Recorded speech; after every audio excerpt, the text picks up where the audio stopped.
Assalamualaikum warahmatullahi wabarakatuh. Pada hari ini saya nak menceritakan tentang semulia akhlak Nabi Muhammad sallallahu alaihi wasallam. Untuk itu, sebelum itu saya nak menceritakan tentang apa itu akhlak.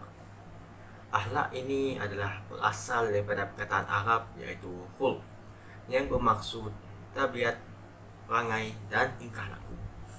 Manakala akhlak menurut Imam Al-Ghazali, daripada segi istilahnya ialah akhlak ini adalah suatu sifat yang tertanam dalam jiwa daripada timbulnya perbuatan-perbuatan mudah tanpa memerlukan pertimbangan terlebih dahulu. Selesai bab akhlak, maksud akhlak, kita pergi kepada bagaimana ataupun contoh akhlak Rasulullah SAW. Yang pertama adalah akhlaknya seorang yang pemurah. Kalau kita bersedekah, selalunya kita akan mengeluarkan sedikit daripada harta kita sendiri. Tetapi kalau Nabi Muhammad sallallahu alaihi wasallam, kalau Nabi bersedekah, kalau Nabi nak tolong orang, Nabi akan keluarkan semua hartanya untuk umatnya, untuk orang Islam. Sampaikan bila orang tanya daripada rumah Nabi, isteri Nabi akan menjawab, di rumah kami hanya tinggal berbaki buah kurma dan air sahaja. Nabi telah bagi kesemuanya. Manakala kata Ibnu Abbas bahawa Rasulullah SAW adalah orang yang paling pemurah, melakukan pelbagai kebaikan. Kemurahan baginda SAW akan bertambah menjelang bulan Ramadan, melebihi angin yang kencang. Dan yang kedua adalah akhlak Nabi sewaktu menjamu makanan. Baginda SAW telah mengajar kita, sebelum hendak makan, mulakan dengan baca doa supaya kita dapat menghalang syaitan daripada berkongsi makanan dengan kita. Ini juga menunjukkan bahawa kita bersyukur kepada Allah Subhanahu Wa Taala atas nikmat rezeki yang dikurniakan. Nabi SAW juga pernah mengajar kita bahawa tangan kanan digunakan untuk menyuap makanan di dalam mulut dan mengambil lauk yang paling dekat terlebih dahulu. Dan yang ketiga adalah menjaga tutur kata. Sewaktu Nabi nak cakap ataupun Nabi nak berbicara, Nabi SAW akan menggunakan ayat yang sangat padat, ringkas, lengkap dan mudah difahami oleh orang-orang yang akan mendengarnya.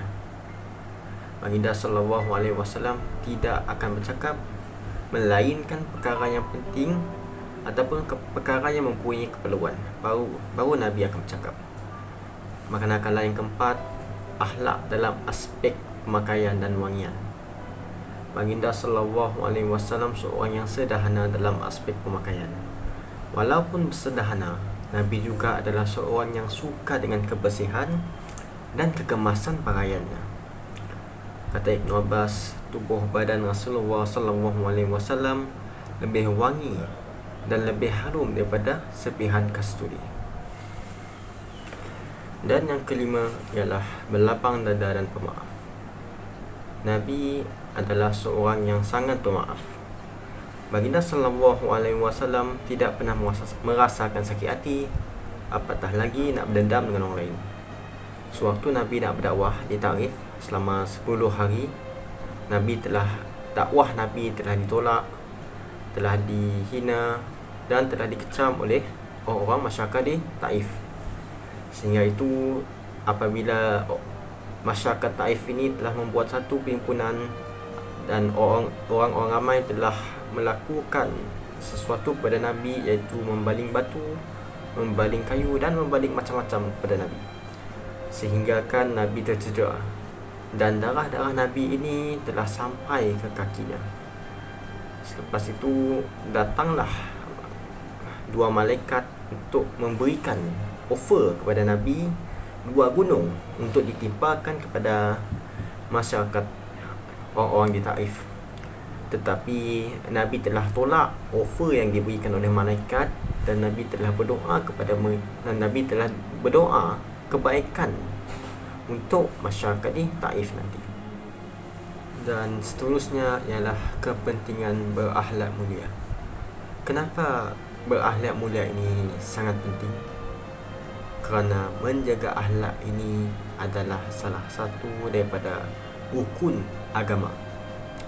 Dan Rasulullah SAW pernah bersabda, aku telah diutuskan untuk menyempurnakan akhlak yang mulia. Dalam hadis yang lain, Nabi SAW bersabda, orang mukmin yang paling sempurna keimanannya adalah orang yang paling baik akhlak.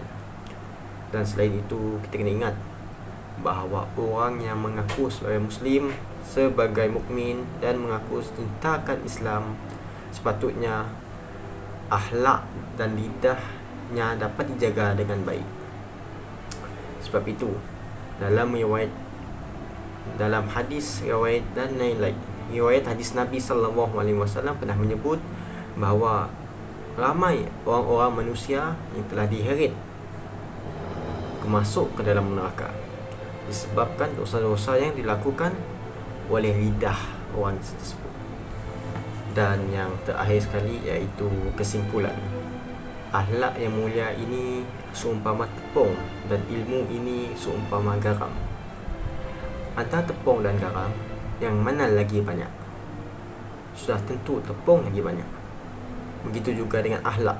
Sebelum nak belajar ilmu lain, belajar untuk memperbaiki akhlak terlebih dahulu. Kerana iblis dan syaitan ini ilmunya jauh lebih tinggi daripada manusia, tetapi mereka tidak mempunyai akhlak yang mulia.